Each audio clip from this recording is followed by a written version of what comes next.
Tu peux partir, la maison est à moi, les comptes sont à moi, tout ce qu'on a bâti ensemble, c'est à moi. Dès que la signature de Gavin Rourke a été apposée sur les papiers du divorce, Marissa n'a même pas levé les yeux. Tu peux partir, a-t-elle dit en glissant le dossier sur la table. La maison est à moi, les comptes sont à moi, tout ce qu'on a bâti ensemble est à moi. Gavin n'a pas protesté. Il a enlevé sa bague de mariage, l'a posée sur la table sans dire un mot et sorti du tribunal dans la grisaille matinale de Denver. Il n'avait que sa veste de travail sur le dos et un vieux camion de 12 ans stationné dans le parking. Ça a duré exactement 3 minutes. Une limousine noire blindée s'est arrêtée au pied des marches du palais de justice. La porte arrière s'ouvrit et Everett Hale, l'un des hommes les plus riches du secteur de la construction américain, en sortit en personne. Le conseil d'administration vous attend, dit-il. Il est temps de prendre possession de l'héritage de votre père. Marissa fêtait encore ça à l'intérieur. Si vous voulez savoir ce qu'elle découvre sur son ex-mari, restez avec nous. Vous serez surpris. Et si ce genre d'histoire vous intéresse, abonnez-vous pour ne rien manquer. Gavin Rourke se levait à 5 heures du matin depuis 15 ans. Pas parce que quelqu'un le lui avait demandé, ni par obligation professionnelle. Car c'était à cette heure-là que le chantier révélait la vérité, avant l'arrivée du contremaître, avant que les équipes ne pointent, avant que le bruit ne masque la moindre fissure, le moindre défaut caché dans la structure. Il parcourait seul le périmètre, une lampe de poche et un café à la main, vérifiant les murs porteurs, testant les solives, scrutant la charpente du bâtiment comme un médecin interprète une radiographie. Il avait 39 ans et ça se voyait, pas d'un air usé, mais d'un homme qui avait passé ses meilleures années à travailler fort, par tous les temps. Ses mains étaient calleuses. Son camion affichait 320 000 km au compteur. Son nom était brodé au-dessus de la poche gauche de sa veste, en lettres dont les bords commençaient à s'effilocher. Il n'avait plus de costume à sa taille. Il n'en avait pas besoin. Son projet actuel concernait un ancien quartier d'entrepôt à River North, une zone de briques et d'acier du début du XXe siècle qui faisait l'objet de débats au sein de la ville depuis 10 ans. La moitié du conseil municipal voulait sa démolition et son remplacement par des tours de luxe. L'autre moitié voulait sa préservation. Gavin avait été embauché pour faire ce qu'il faisait toujours, évaluer l'état du bâtiment, déterminer ce qui pouvait être sauvé et élaborer un plan pour la suite. Ce que le conseil municipal ignorait, ce que l'équipe de Gavin ignorait, ce que même l'épouse de Gavin ignorait, c'est que le terrain situé sous ce quartier d'entrepôt faisait l'objet d'un accord de droit à bâtir remontant à 20 ans, un partenariat entre Graham Rourke et Everett Hale, à l'époque où les deux hommes construisaient un édifice destiné à leur survivre. Gavin, lui, le savait. Il l'avait toujours su. Il n'avait pas dit un mot. Paige Merritt était directrice de l'initiative de logement communautaire de River North depuis 6 ans. Durant cette période, elle avait collaboré avec des dizaines d'entrepreneurs, de chefs de projet et de superviseurs de chantier. La plupart traitaient son organisation comme on traite un ralentisseur, un obstacle qu'on remarque brièvement avant de passer à toute vitesse. Gavin était différent. Lors de leur première collaboration sur un projet de restauration à usage mixte en périphérie du quartier, Gavin avait signalé un sous-traitant qui utilisait des barres d'armature de diamètre insuffisant. La correction a nécessité 3 semaines de travail et un dépassement de budget important. Gavin a accepté le surcoût sans se plaindre et a refusé de valider le cahier des charges initial. Il tiendra 20 ans, avait rétorqué le sous-traitant. Les gens qui vivent ici méritent 40, avait dit Gavin, et la conversation s'était arrêtée là. Paige l'avait observé de l'autre côté du site cet après-midi-là et s'était dit, cet homme n'est pas comme les autres. Elle ne savait rien de sa famille. Elle ne savait rien de Hale Rourke Holdings, de la fiducie et de la condition de 15 ans imposée par son père sur son héritage. Elle le connaissait comme celui qui arrivait avant tout le monde et partait après tout le monde, sans jamais lui donner l'impression que son engagement communautaire était un fardeau. Leur relation de travail, fondée sur le respect mutuel, se résumait à un café et un gobelet en carton à 7 heures du matin, dans un local en travaux. Rien de plus. Mais dans un monde rempli de gens qui disaient ce qu'il fallait et agissaient par intérêt, Gavin Rourke était la personne la plus rare que Paige ait jamais rencontrée dans sa vie professionnelle. Elle ne le lui avait jamais dit. Elle doutait qu'il sache comment réagir. Marissa Rourke avait épousé Gavin 11 ans auparavant, alors qu'elle était coordonnatrice des communications juniors dans une entreprise de marketing de taille moyenne. Il dirigeait déjà sa propre entreprise de restauration. Elle avait alors admiré sa constance, sa parole donnée, sa capacité à percevoir le potentiel d'une chose brisée. Au fil des ans, elle avait cessé de considérer cela comme une qualité pour y voir une limite. Sa carrière a pris un tournant décisif. Elle est devenue directrice des communications chez Hartwell Property Group, l'une des agences immobilières de luxe les plus prestigieuses de Denver. Son milieu de travail a évolué. Les soupers sont devenus plus onéreux. Les convives parlaient de la valeur de leur portefeuille immobilier et de la superficie de leur propriété, qui se chiffrait en millions. Et lorsqu'elle emmenait Gavin à ces événements, elle observait ses mains calleuses crispées sur un verre de vin et ressentait une sorte de gêne. Elle a commencé à le présenter comme « mon mari, il est restaurateur », sur un ton qui laissait entendre que c'était une façon polie de dire « sans grand intérêt ». Gavin l'entendait chaque fois. Il laissait toujours passer. Ce que Marissa ignorait, ce qu'elle ne pouvait savoir, c'est que l'homme qu'elle écartait peu à peu lors des soupers avait passé 15 ans à se faire discret. Non par manque d'ambition, mais parce que son père avait stipulé dans la fiducie une condition exigeant précisément ses 15 années de travail de terrain, de faire ses preuves sans le soutien de son nom, de gagner le droit de diriger plutôt que d'en hériter. Graham Rourke avait été entrepreneur en bâtiment. Il était convaincu qu'un homme qui n'avait jamais rien réparé de ses propres mains n'avait aucune légitimité à diriger d'autres personnes compétentes. Aussi, il avait-il exigé de son fils qu'il fasse ses preuves à chaque plan, à chaque inspection, à chaque matin à 6 heures sur un chantier gelé. Il restait 2 ans à Gavin dans cette condition quand il s'est marié avec Marissa. Il avait songé à le lui dire. Il y avait renoncé, non pour la tromper, mais parce qu'il avait besoin de savoir, dans un endroit intime et important, si elle pouvait aimer l'homme qu'il était, plutôt que celui qu'il deviendrait peut-être. Il s'est promis de le lui dire le moment venu. Il était trop tard. Blake Danner a fait son entrée dans leur vie par le biais du réseau professionnel de Marissa, 18 mois avant le divorce. Présenté lors d'une réception du Hartwell Property Group comme courtier spécialisé dans la mise en relation de fonds d'investissement étrangers et d'opportunités de développement immobilier aux États-Unis, il avait une élégance naturelle, non pas acquise par le raffinement, mais par l'expérience. Il savait quoi dire et quand le dire. Il a dit à Marissa qu'elle était la personne la plus perspicace de la pièce. Il lui a dit qu'une femme avec un tel instinct se gâchait la vie en gérant la communication des projets d'autrui.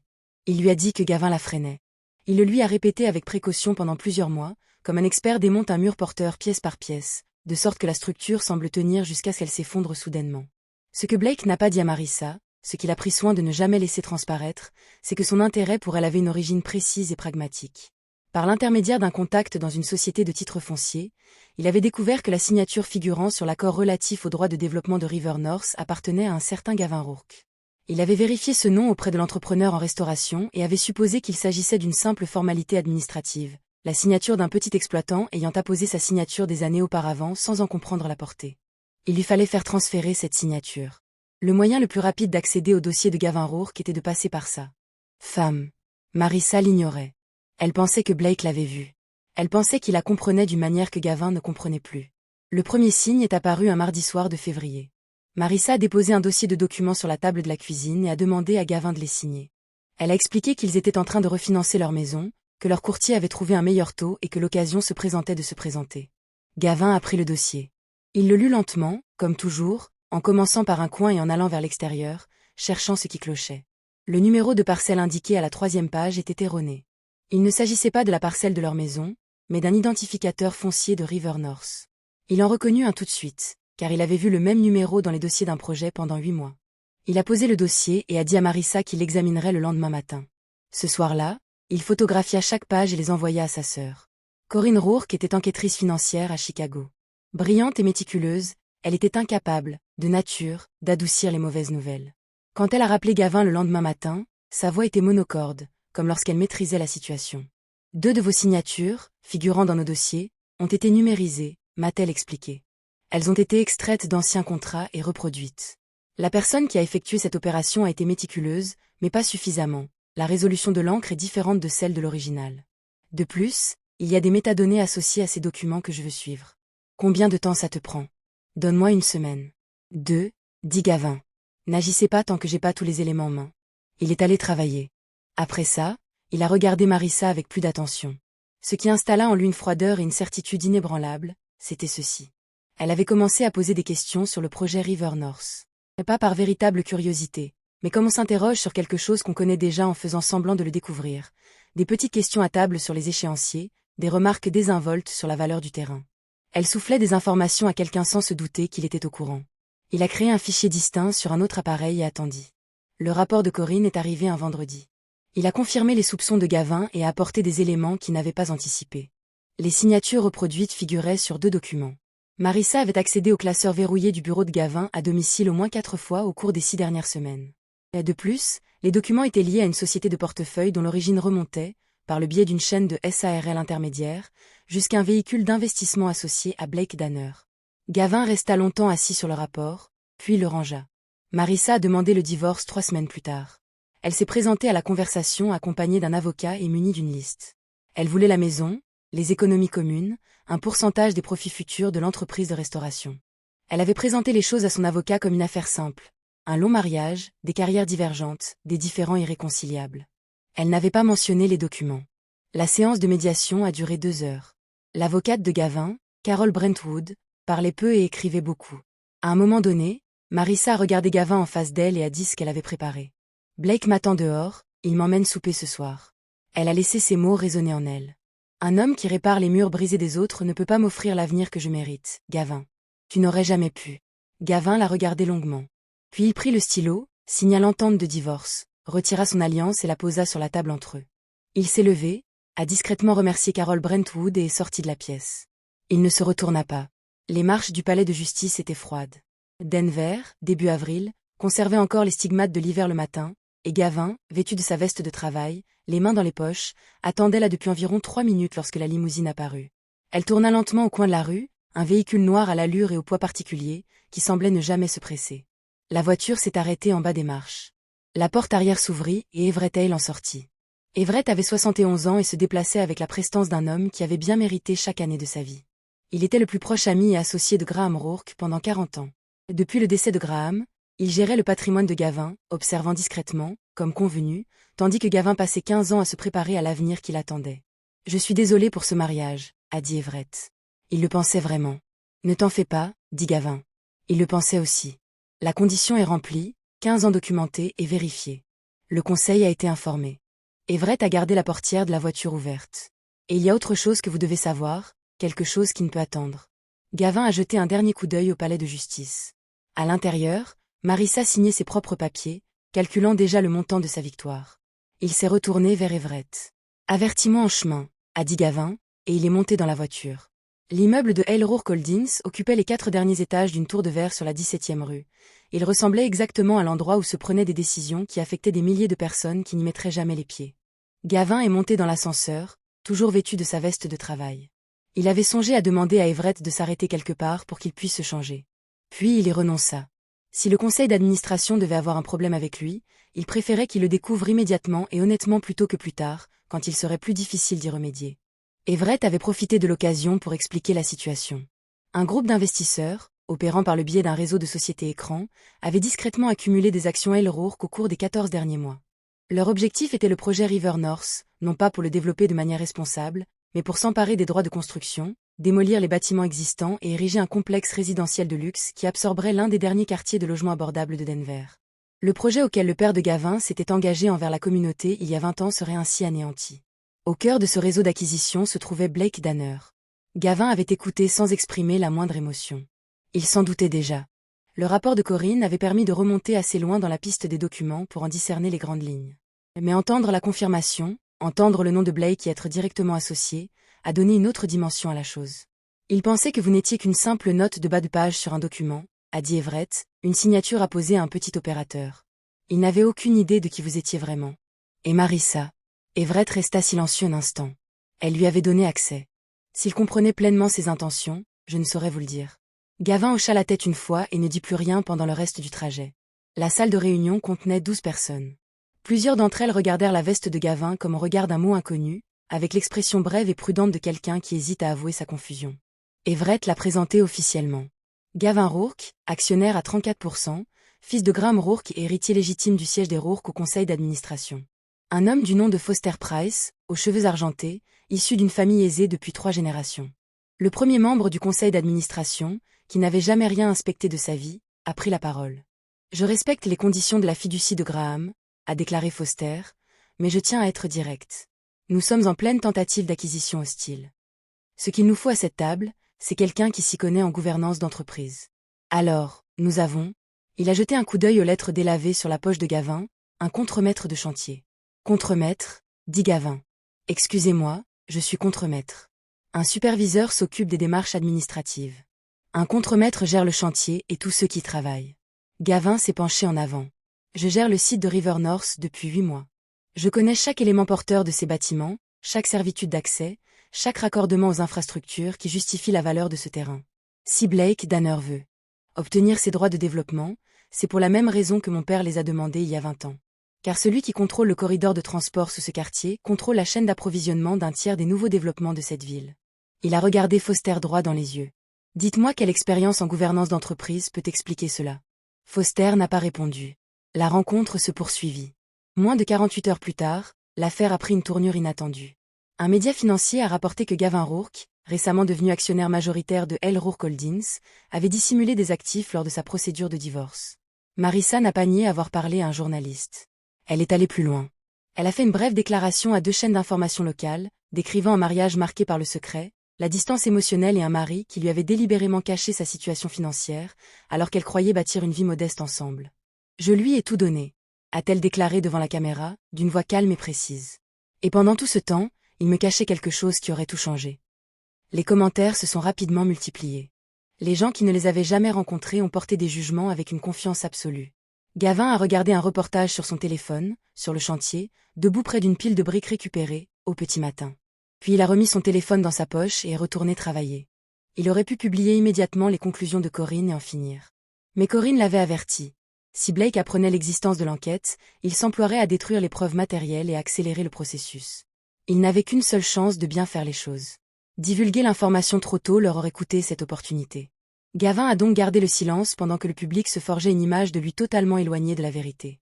C'est durant cette période que la situation avec Marissa a commencé à se détériorer, une fissure que personne d'autre qu'elle ne pouvait encore percevoir. Blake avait organisé un souper pour la tenir au courant de la prochaine étape du plan. Elle est arrivée 10 minutes en avance et a été conduite à la table. Blake était déjà là, le dos tourné à la porte, au téléphone. Elle n'était pas censée entendre l'appel. Blake ignorait sa présence. L'avantage est presque nul, disait Blake. Elle était utile tant qu'elle avait accès aux informations. Maintenant, elle représente plus un fardeau qu'un atout. Si la situation dégénère, c'est elle qui détiendra les documents. Un silence. Elle l'ignore. Elle croit qu'on bâtit quelque chose ensemble. Un bref son plat, peut-être un rire. Elle a rempli son rôle. Pas besoin de compliquer les choses. Il a raccroché, s'est retourné et la vit. Son expression s'est transformée en une fraction de seconde, passant d'une douce sollicitude à une tendresse sincère, l'expression parfaite d'un homme qui venait de penser avec affection à elle. Marissa s'est assise et a commandé du vin. Elle a tenu les propos justes tout au long du repas et a souri au moment opportun. Et quand la soirée s'est terminée, elle a laissé Blake l'embrasser sur la joue, au bord du trottoir. Elle est restée longtemps assise dans sa voiture sans la démarrer.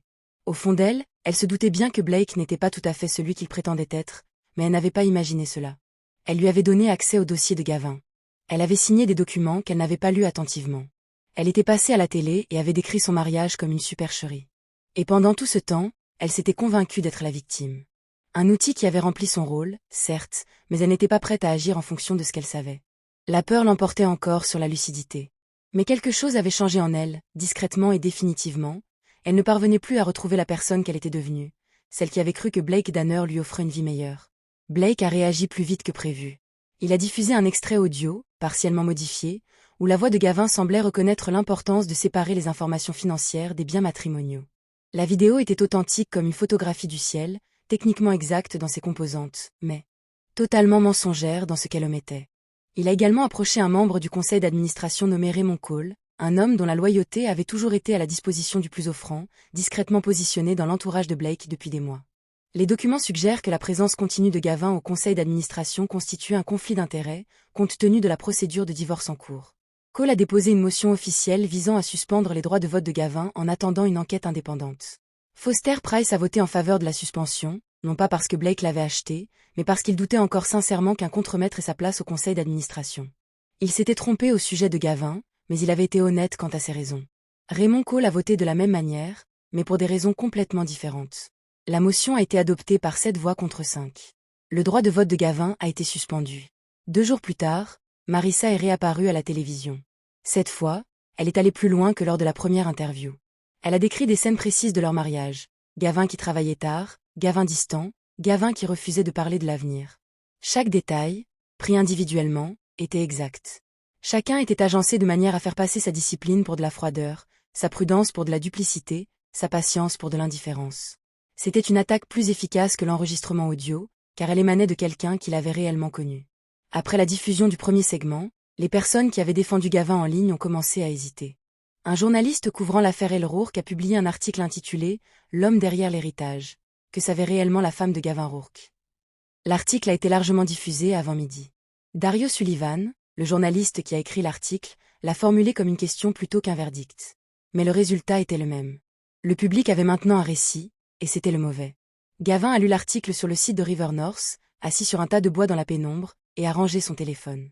Le projet était gelé. Le financement du logement social était suspendu. Page avait été forcé de renvoyer son personnel chez lui. Gavin tenait bon. 2 jours plus tard, Page l'a retrouvé sur le chantier, à l'intérieur du plus grand entrepôt, le regard fixé sur les fermes métalliques, comme il le faisait toujours face aux éléments structurels qu'il s'efforçait de comprendre. « J'ai essayé de t'appeler, dit-elle. Je sais, je suis désolée. » Elle se tenait à côté de lui et leva les yeux vers les mêmes fermes de toit. 47 familles sont sur la liste d'attente pour les logements de cet immeuble. Elles attendent depuis 2 ans. Je sais, Gavin. Elle s'est tournée vers lui pour le regarder droit dans les yeux, ce qu'elle faisait quand elle n'avait plus la patience d'attendre. Tu te retires quand les choses se compliquent. Je t'ai vu faire ça sur les chantiers. Un problème survient, et tout le monde autour de toi perd pied, parce qu'ils ne savent plus si tu es encore là. Elle attendit. T'es toujours impliqué? Il n'a pas répondu immédiatement. Le conseil ne se prononcera pas uniquement sur la base de documents, finit-il par dire. Ils ont vu des documents. Blake a des documents. Corinne a des documents. Plus personne ne sait quoi croire. Il la regarda. Mais ils n'ont pas vu les gens qui attendent vraiment cette décision. Ils n'ont pas encore vu ce qu'on va leur prendre. Alors montrez-leur, a dit Paige. Je veux amener du monde à la prochaine réunion du conseil d'administration. Pas une présentation officielle, juste la vérité des personnes directement concernées par cette décision. Quelque chose a changé entre eux, pas de façon spectaculaire, sans annonce. Mais comme ça arrive quand 2 personnes qui se côtoient depuis longtemps se regardent enfin dans le même sens. Je sais exactement qui appeler, dit Paige. Gavin a fait 4 appels ce soir-là. Le premier était pour Dal Whitman, un ingénieur en structure qui avait travaillé avec lui sur 3 projets et dont les évaluations professionnelles étaient réputées pour être toujours parfaitement justes. La deuxième était dédiée à Rosa Caldwell, qui dirigeait la coalition des petites entreprises de River North et qui luttait contre le projet de démolition par tous les moyens légaux depuis 4 ans. La troisième était pour Marcus Webb, contremaître de l'équipe de Gavin, qui avait grandi dans le quartier des entrepôts et dont la mère vivait encore à 2 pas du chantier. La quatrième était pour Bill Horton, un entrepreneur à la retraite qui avait travaillé pour Graham Rourke pendant 11 ans et qui avait pleuré sans gêne aux funérailles de ce dernier. Il leur a dit à chacun la même chose. J'ai besoin de vous à la réunion du conseil d'administration demain matin, non pas pour prendre parti, mais simplement pour dire la vérité sur ce que représente cet endroit. Aucun n'a hésité. Mais le plan n'a pas survécu jusqu'au lendemain matin. Ce soir-là, Everett Hale a été transporté en ambulance au Denver Health pour des symptômes cardiaques. À minuit, il était aux soins intensifs. La réalité était claire. Everett ne serait pas au conseil d'administration. Sans lui, l'allié le plus puissant de Gavin avait disparu. Corinne a téléphoné à 11h15. Quelle est la solidité de nos preuves? Demanda-t-il. Suffisamment solide pour semer le doute, mais pas assez pour le dissiper. La preuve décisive se trouve sur le téléphone de Marissa. Les textos de Blake, qui lui indiquent comment transférer ses mémos vocaux, sont des preuves. Sans cela, on peut douter de la signature. On ne peut pas prouver qui a créé le faux document. Il a essayé d'appeler Marissa ce soir-là. Elle a décroché.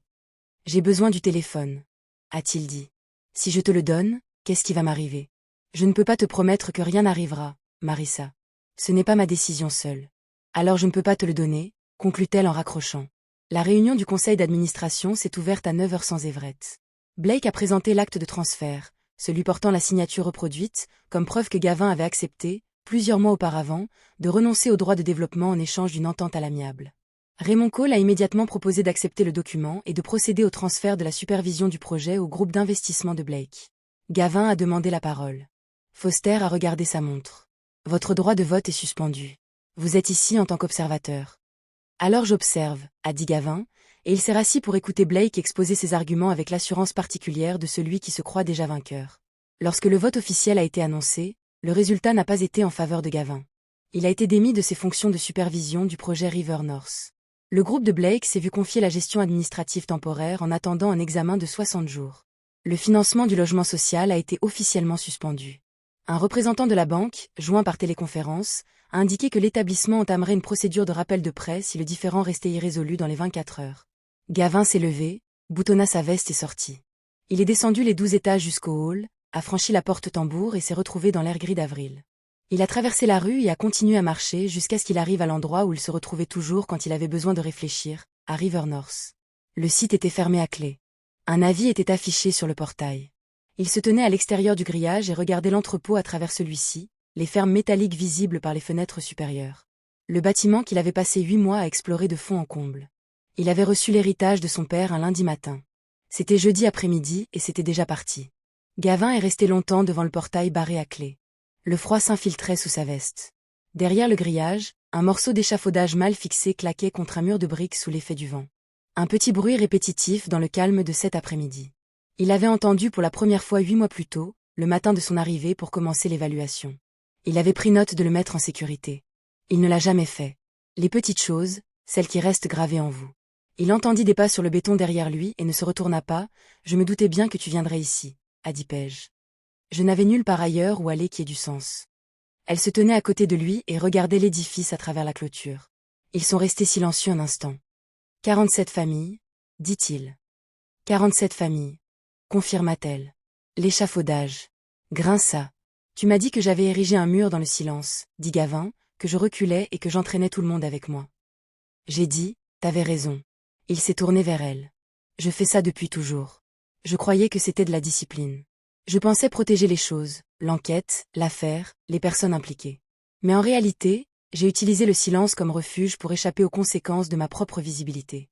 Il a secoué la tête. Mon père m'a fait passer 15 ans à prouver que je savais ce que ça voulait dire de construire quelque chose de concret. Et la première fois que j'ai dû me présenter devant un public et dire qui j'étais et ce que je défendais, je suis resté muet. Paige l'a regardé fixement. Alors ne le fais pas. C'était aussi simple que ça de sa part. Pas de formulation élaborée, juste 2 mots et l'attente qu'il soit capable d'agir en conséquence. Il a sorti son téléphone et a appelé Corinne. J'ai besoin que tout ce qu'on a soit formaté pour un public non technique. Pas de jargon, c'est clair et net. Tu peux l'avoir pour 19h ce soir? Je peux l'avoir pour 17h, dit Corinne. Qu'est-ce qui a changé? J'ai arrêté d'attendre le bon moment. Il a ensuite confirmé avec Dal, Rosa, Marcus et Bill. La séance du conseil d'administration initialement prévue se tenait maintenant le matin. Leur présence était indispensable. Il leur a dit à chacun, sans discours ni plaidoyer, simplement la vérité sur ce qu'ils savaient et ce qu'ils avaient vu. Tous les 4 l'ont confirmé. Il était de retour à son appartement au-dessus de la quincaillerie à 20h. Il a mangé quelque chose dont il n'a pas vu le goût, puis a examiné les documents de Corinne à leur arrivée. Claire, organisée, une présentation qui rendait un sujet complexe compréhensible sans le simplifier à l'excès. À 10h15, son téléphone sonna. C'était le numéro de Marissa. Elle n'a pas dit bonjour. Elle a dit, il a réservé un vol, il part demain à 6h30. J'ai trouvé l'itinéraire sur un horaire partagé auquel il avait oublié que j'avais encore accès. Gavin est resté silencieux. Y a des contrats, poursuivit-elle. Sa voix était contrôlée, comme tout contrôle qui a un prix. Des documents internes, provenant du bureau de Blake. Mon nom y figure en tant que responsable des transferts, pas le sien, le mien. Un silence. Il avait tout planifié depuis le début. Si tout s'écroule, c'est moi qui irai en prison. Il quitte le pays et je me retrouve avec tous ces papiers. Marissa, je l'ai entendu. J'ai perdu le contrôle un instant. Il y a quelques semaines, au téléphone, il m'a traité d'idiot. Il l'a dit comme si c'était une évidence, comme si c'était un fait établi. Elle s'est tuée. Je me disais que je me trompais. Mais je me trompais pas, n'est-ce pas? Ce n'était pas une question. Non, dit doucement Gavin, tu ne te trompais pas. Un long silence suivit. Je ne m'attends pas à ce que vous me protégiez, finit-elle par dire. Je sais que j'en ai pas le droit. Mais il faut que vous sachiez que lorsque j'ai commencé, je ne m'attendais pas à ce que ça prenne une telle ampleur. Je me disais que je lui donnais du contexte, des renseignements de base, des renseignements sur la concurrence, comme il disait. Sa voix était faible. Je me suis répété bien des choses. Je sais, le téléphone contient tout. Ces messages me donnent des instructions sur ce que je dois prendre et quand. Des enregistrements vocaux qu'il avait faits, je crois, pour prouver plus tard que les gens s'étaient entendus verbalement. Les documents relatifs au transfert, une note détaillant le plan d'acquisition avec nos 2 noms dessus, ces annotations manuscrites en marge. Elle soupira. Je l'envoie à Corinne ce soir, tout. Je ne demande rien en retour. Pourquoi? Gavin a demandé après un long silence. Parce qu'il allait me laisser prendre la responsabilité d'une chose qu'il avait conçue, répondit-elle. Et parce que, elle s'arrêta, puis reprit. Tu n'as jamais cherché à m'humilier, même quand tu en avais toutes les raisons, même après tout ce qui s'est passé, sa voix baissa. Je ne méritais pas une telle décence, mais je choisis quand même d'en être digne. Gavin n'a pas répondu directement. Il n'y avait rien à dire qui n'était ni trop peu. Envoie-le à Corinne ce soir, a-t-il dit. L'envoi était déjà en cours. L'appel a terminé.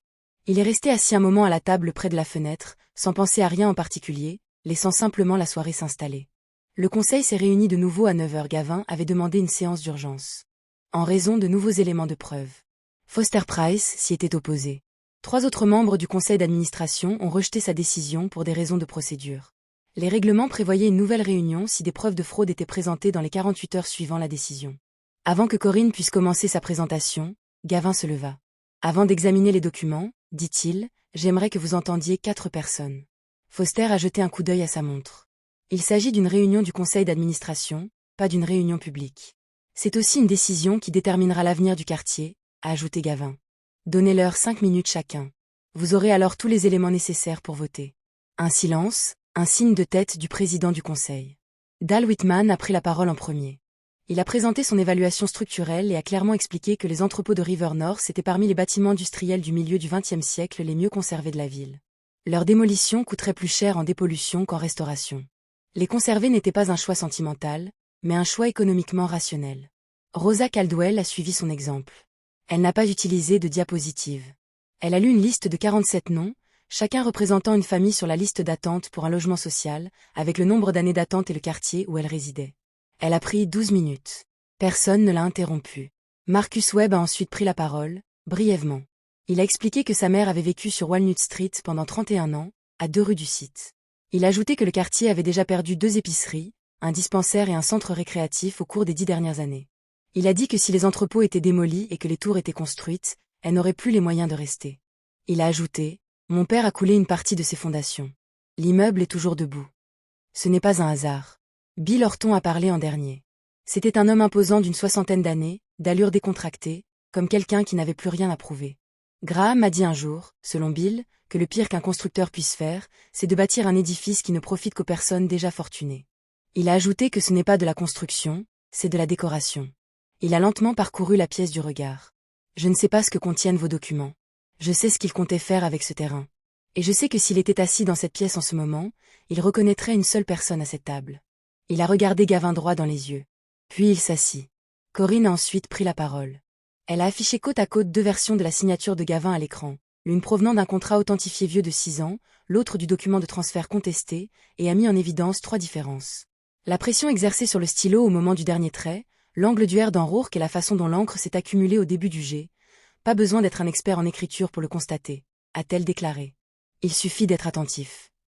Elle a ensuite présenté les données du serveur, notamment l'origine du téléchargement du document de transfert, qui provenait d'une adresse IP enregistrée au domicile de Blake Danner, rue Wynkoop. Puis elle a diffusé ce que Marissa avait envoyé. La voix de Blake remplit la pièce. Ses enregistrements, ses paroles, exposant le plan d'acquisition dans le langage précis et pragmatique d'un homme qui n'avait jamais cru être entendu par ce public. Raymond Cole fixait la table. Foster Price a observé Gavin longuement. Son expression était celle d'un homme qui relisait quelque chose en privé et qui trouvait cette relecture désagréable. Quand la présentation fut terminée, Gavin se leva. Il n'avait pas préparé de discours. Mon père a bâti cette entreprise parce qu'il croyait que les fondations d'une ville sont aussi importantes que son apparence, dit-il. Il était convaincu que les personnes qui travaillent dans un immeuble, qui vivent à proximité et qui élèvent leurs enfants à quelques pas, ont un droit de regard sur ce que deviendra cet immeuble, pas un droit légal, mais un droit humain. Il a balayé la table du regard. J'ai passé 15 ans comme contremaître parce qu'il voulait que je comprenne ce droit de l'intérieur, que je mérite. D'être ici, dit-il en faisant une pause. Je vous demande de voter pour ce qu'il a construit. Et pour les 47 familles qui ont attendu assez longtemps, il a finalement accepté. Le vote visant à annuler la décision de transfert de la veille a été adopté par 9 voix contre 3. Blake Danner a été arrêté à l'aéroport international de Denver à 5h40 le lendemain matin, 40 minutes avant son départ prévu, à la suite d'une plainte pour fraude déposée conjointement par Elrourke Holdings et le bureau du procureur général du Colorado. Raymond Cole a démissionné le même après-midi. L'acte de transfert a été officiellement annulé. La banque a prolongé son délai. Le financement du logement social a été débloqué. Marissa a retenu les services d'un avocat en droit criminel et a pleinement coopéré avec les enquêteurs. L'équipe juridique de Gavin a présenté une déclaration recommandant que sa coopération et la remise volontaire de preuves soient prises en compte lors du prononcé de la peine. Il n'a pas plaidé pour une plus grande clémence. Il n'a pas non plus plaidé pour une peine plus sévère. Il s'en est remis à la justice et n'a pas suivi de près les débats. Il avait dit à Corinne, « Ce qui lui arrive ne m'intéresse pas. Ce qui m'intéresse, c'est ce qui va être construit. » Corinne a noté cela. Elle avait l'habitude de noter ce qu'il disait, pensant qu'il oublierait. Le Graham Rourke Common a ouvert ses portes un jeudi de fin octobre, 14 mois après que Gavin se soit tenu devant le portail fermé, écoutant le bruit des échafaudages dans le vent. Les entrepôts n'avaient pas été démolis. Elles avaient été restaurées. Les briques avaient été nettoyées et rejointoyées. Les fermes en fer avaient été renforcées et laissées apparentes comme éléments de design. Les quais de chargement ont été transformés en passerelles couvertes reliant les différentes parties du complexe. Gavin avait personnellement supervisé les travaux structures, ce qui garantissait des inspections rigoureuses et le respect scrupuleux des spécifications des matériaux. Le complexe comprenait 62 logements sociaux et un centre de formation professionnelle au métier du bâtiment. 14 locaux commerciaux au rez-de-chaussée, loués à des prix inférieurs à ceux du marché à des entreprises locales sélectionnées par un comité communautaire. Un centre de ressources pour les familles actives. Les bureaux administratifs du Fonds de développement familial Rourke. C'était, à tous égards, Ce que Graham Rourke avait prédit 20 ans plus tôt lors d'une conversation dont Gavin n'avait connaissance que par une note manuscrite trouvée dans un classeur après le décès de son père. Construisez des choses qui restent debout même quand vous n'êtes plus là. Construisez des choses qui offrent aux autres un point d'ancrage. Everett a assisté à la cérémonie. Il avait quitté l'hôpital 6 semaines plus tôt, se déplaçant lentement et avec la prudence d'un homme à qui l'on avait rappelé que son temps était compté. Assis sur une chaise au fond de la cour, vêtu d'un manteau sombre et le visage impassible, il observait. Lorsque Gavin a croisé le regard d'Everett dans la foule, ce dernier s'est contenté d'un hochement de tête, comme un homme qui achève une tâche entamée il y a bien longtemps. Marissa était là aussi. Elle était seule, loin du groupe. Elle n'était pas habillée pour l'occasion. Elle avait l'air d'être venue voir l'objet sans vouloir être vue. Lorsque leurs regards se sont croisés au loin, Gavin lui a fait un léger hochement de tête. Rien d'autre. Rien de plus n'était nécessaire. Après la cérémonie, Gavin et Paige ont visité l'un des immeubles résidentiels nouvellement achevés, l'unité C, celle qui donne sur la cour intérieure. Celui avec la charpente métallique courant sur toute la longueur du plafond supérieur, que Gavin avait insisté pour conserver malgré l'opposition de 2 membres du comité d'architecture qui souhaitaient sa suppression pour des raisons de hauteur sous plafond. Une famille ramassait ses clés au bout du couloir. 2 adultes, 3 enfants, dont l'un, assis sur une boîte de déménagement, mangeait une barre de céréales avec le détachement serein d'un enfant qui a décrété que toute l'organisation était l'affaire des adultes. Paige s'est arrêtée pour les observer. « Je peux poser une question ?» demanda-t-elle. « Oui, » répondit-elle. « Qu'est-ce que ça fait d'avoir quelque chose d'une telle envergure ?» Gavin a regardé la famille au bout du couloir. La mère tourne la clé dans la serrure pour la première fois. La porte s'ouvre brusquement. Les enfants se bousculent pour voir par-dessus son épaule l'espace qui est maintenant le leur. « Pose-moi une autre question, » dit-il. « Demande-moi à quoi ça ressemble. » Paige le regarda. « C'est ça que je voulais vraiment posséder, » dit-il. Son nouveau bureau était au 3e étage de l'édifice administratif. Il avait une fenêtre donnant sur la cour intérieure et un bureau déjà encombré de dossiers de projet. Sur le mur derrière le bureau, il avait accroché sa veste de travail, la vieille dont l'inscription au-dessus de la poche gauche était effilochée. À côté, une photo de Graham Rourke en 1987, debout sur un chantier, les yeux plissés par le soleil, fixant un point hors champ avec l'expression de celui qui savait déjà ce qu'il allait y construire. Sur le coin du bureau, dans une petite boîte en bois à couvercle, se trouvait son alliance. Il ne l'avait pas jetée. Il l'avait placée à un endroit stratégique, à portée de vue, lorsqu'il s'installait pour travailler, non comme une blessure, non comme un rappel d'échec, mais comme la preuve d'un chapitre important qui s'était achevé et qui avait fait de lui, d'une manière encore en train de se préciser, l'homme assis sur cette chaise. Il a ouvert le premier dossier. Le travail du jour l'attendait, comme toujours.